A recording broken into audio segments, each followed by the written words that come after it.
Hi, my name is Brendan Hosking. Hello, my name is Gerard Large. Michael Marantelli. Hi, I'm Chelsea Roffey. I'm a goal umpire with the AFL. Brendan, you've moved up into the elite level after coming out of the EDFL ranks via the VFL. Tell us about what it took to crack it and stay and establish yourself at the elite level. I think that belief in yourself is quite important. I think as long as you're progressing through the ranks, believing in yourself, getting into each level is pretty important, and just trying to learn as much as possible, trying to get as much feedback as you can from coaches and peers is really important to further developing yourself as an umpire. Tell us also about the advice you passed on tonight and some of the things you said to the umpires here. So basically tonight just took them through a typical week as an umpire based on what we do in terms of training and feedback, and just basically I guess gave them a bit of experience, like knowledge about what we do on game day and things like that as well. So things that might be a little bit foreign to them that they might not know that we do. Yeah. And if you were to come back and umpire at grassroots, having acquired the experience you have, how would it change the way you go about your craft, and what would you do differently, say, compared to when you were working your way up? What knowledge would you bring back to grassroots level? I've always said umpiring at grassroots level is probably the hardest level to umpire at, just based on I guess the crowd and the negativity that can come from the crowd.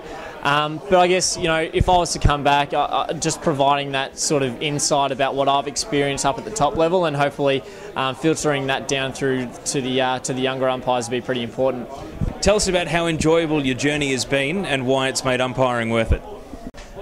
It's been an unbelievable experience so far. You know, to be on an AFL list at the age of 22, I'm 24 now. Sometimes I need to pinch myself and just you know, just to know it's real.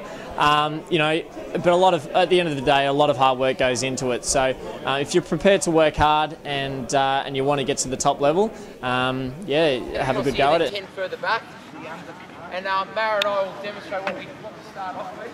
Hello, my name is Gerard Large. I'm an AFL boundary umpire in my 7th year this year. Umpired currently 144 games. I originally umpired my first season in the Essendon District in 2001 and 2002. Did a couple of grand finals just behind us here at Windy Hill, and then headed off to the VFL and found my way to the AFL. Yeah, look, it's fantastic to come back. I think it's a great initiative by the AFL to get back and to come down and see where it all began. It's a good idea, because, you know, you can help inspire some people. You can also give the kids and just some advice as to what they can work on, because obviously when we get a lot of advice, we have a lot of observers, but back at the local level, they probably don't get as much as advice because there's not as many resources. So it's great to get back, give a little bit of knowledge. Hopefully they can then work on their games as aspects that were spoken about at training, and then try and put them into practice when they run out there on the weekend. Oh, look, I gave them a few points where I thought that were important when they were in a game, when they could show that they were doing very well, when they had a good turn of speed, important aspects that they need to do when they were on the point post to support their fellow goal umpires. And I suppose the main thing is just to strive to work on your weaknesses, and to constantly be asking, you know, how can I improve? What do I need to do? But also look at the things that you are doing well, because a lot of the times we always look for things that we're got to improve on, but a lot of the times we don't focus on the things that we're already doing well. In the past, it's been getting in as quick as possible. There's been a bit more flexibility. They're more interested in actually waiting for the ruckman to get there. So it tends to be about 8 seconds, but they were actually instructed this year to not just, if there's no ruckman there, don't just pick it up and throw it, basically. I started umpiring back in 2002 at the EDFL, had a few years there before progressing to the VFL and then eventually the AFL, and now into my 4th year on the AFL list. It's great to be back here, sort of where it all began. I know when I was starting out, it would have been great to have people from the AFL come down and you know, sort of help you out and give you a few pointers and maybe clear up a few technique things with throw-ins and stuff like that. So yeah, that's sort of what I looked at tonight, was just sort of helping you just some fundamentals with the boundary umpires here. So now this is my 4th year now, and sort of the goal now is sort of do the grand final. Last year I was lucky enough to do the grand final, and again that'll be the plan this year. But aside from that, it's just about being out there every week and sort of enjoying AFL football on a week-to-week basis and just, you know, racking up the games as they come. What we're going to do is we're going to use the behind areas as goals so that we can get through us quicker. So everyone can have a go. I started umpiring up in Brisbane in 1999. Did 5.5 years of State League up with the Quaffle, and then was fortunate enough to be listed with the AFL in 2004.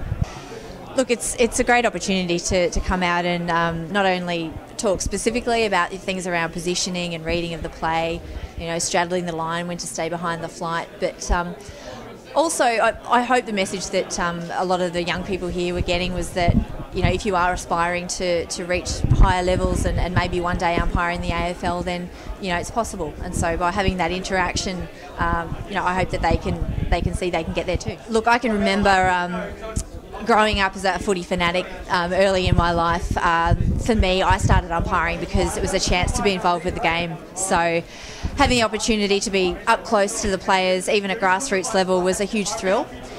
To get to AFL level was beyond my wildest dreams, you know, when I first started out. But I think once you start on that pathway and realise the opportunities that are there, you can really work towards, you know, making those goals happen. As someone who is instantly recognisable in the AFL world, Yeah. How much responsibility do you feel as a role model, particularly when you see young girls and young women coming up to you tonight wanting to meet you and seeing you as a role model? How much pressure does that actually put not just on you as a person, but you as an umpire to go and make sure that you sort of fulfil the everything that being a role model entails? It's certainly been an interesting road for me, coming onto the list and learning, I think, from day one really to deal with a bit of added scrutiny.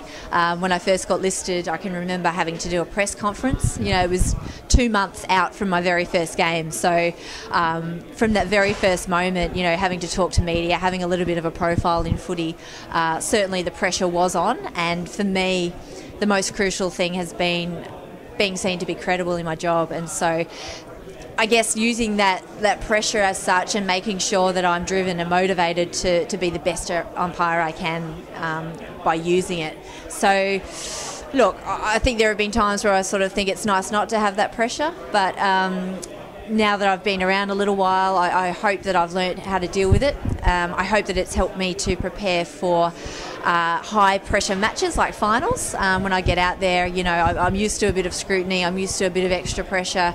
Hopefully it's not that much of a step to do a final in a big game. And I'm probably at the stage where, you know, when I'm out there, I'm proud to be a girl involved in footy, and I'd like other girls out there to know that you've got to learn to play to your strengths, and even though you might not be in the traditional mould, you've got to learn to value what you can bring to something like umpiring, and you know, show the dedication, show the commitment, you know, and you can do it.